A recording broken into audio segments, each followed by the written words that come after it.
Hello everybody, this is Toys R Us. For this special comparison video, we're going to be looking at Headmasters. I've had lots of requests from my Instagram, toys_rus, and I've had a few comments as well on this channel because I've done lots of Headmaster videos recently, but I've done nothing like this. So the main purpose of this is to do exactly that, compare them. So what we've got is we've got the 1987 standard Headmasters and we've got the 1988 Headmaster Juniors, so we can see size comparisons, slight differences in the sizes of the head and all things like that. I'll point them out to you, and as I'm lucky enough to have a Japanese Headmaster Junior as well, we can see the difference in the colour scheme with them. So in a second I'm going to pick up the camera and we can have a look at these in much more detail, and then I'll pop the camera back down and we can have a look at the difference in the head size and the boxes and the language and as much detail I suppose as I can go through with you.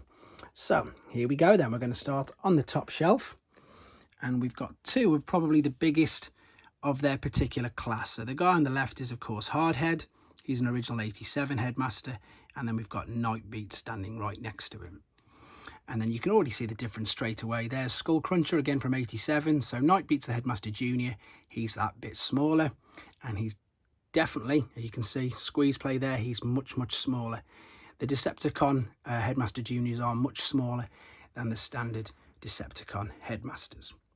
And what you'll also notice is that he doesn't have the chest fold down flap, which is really good, I think, because to be fair, that was the most common thing that broke on these particular figures, and you'll see exactly why as we move over there to Siren. He's a bit battered and beaten up, but he's a good example of, as I say, with the damaged chest piece. And I've put him right next to the Japanese equivalent. This guy's name is Go Shooter. He also came out in 1988, but he had a completely different story. He was part of the Super God Master Force cartoon that was being shown in Japan at the same time. Both released again exactly at the same time, just different decos, totally different stories. And there we've got Hardhead in vehicle mode, and the behind, as I say, we'll look at a bit more detail in a second. You can see how much bigger the standard Hasbro boxes were compared to the Japanese ones. Much bigger. If we come down to the next shelf, we've got Chrome Dome on the right here, and Highbrow, sandwiching little old Hosehead right in the middle. Again, you can see the Headmaster Junior is that bit smaller, and then again it's really noticeable with the Decepticons. So we've got Mindwipe, Fangry is the guy in the middle, Weird Wolf is the smallest standard Headmaster from 1987, but he's still taller than Fangry, and Horrible. And you'll see also that the fact that these guys haven't got the chest pieces that fold down. And there is of course Brainstorm, the last remaining Autobot from 87, and Skull Cruncher in beast mode.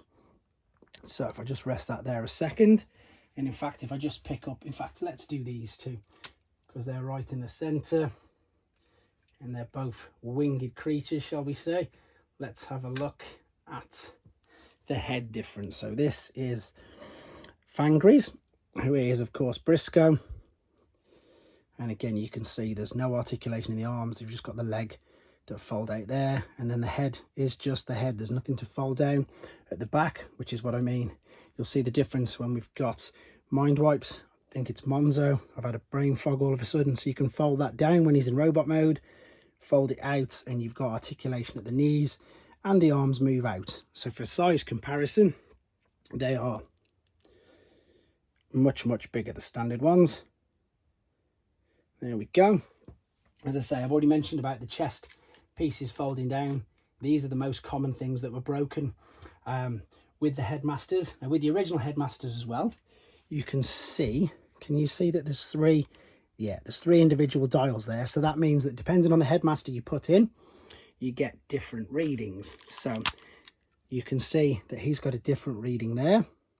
And then if I was to take Weird Wolf's head off and pop it on, because the bottom of his head, see these tabs there, they're all different lengths to these, you'd get a totally different reading. So that was a really good gimmick that really worked with these. You can see the difference straight away. See the intelligence for Monzo is straight up, whereas on here it's completely different. And the reason why I'm showing you that is because on the Headmaster Juniors there was just the one barrel, so it didn't matter which head you put in.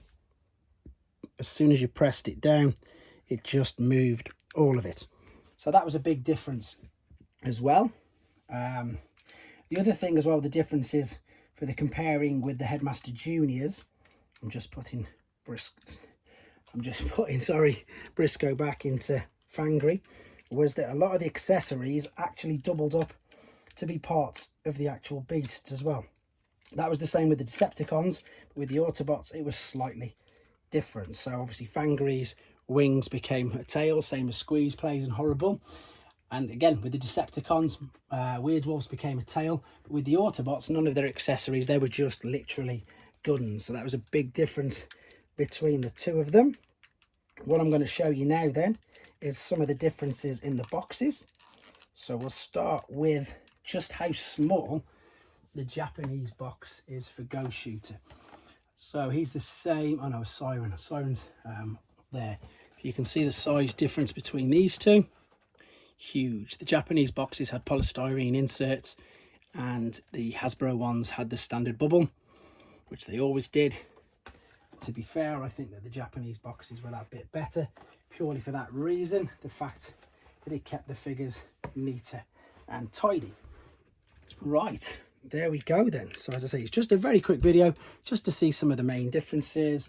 Let's pop him back there. Is he going to fall over? Of course he's not going to stand. But there you go, guys. Hope this answered some of the questions and you were able to see the differences in hand of the sizes between Headmasters and Headmaster Juniors. Thanks for watching. Thanks for watching. Like and comment. And don't forget to subscribe.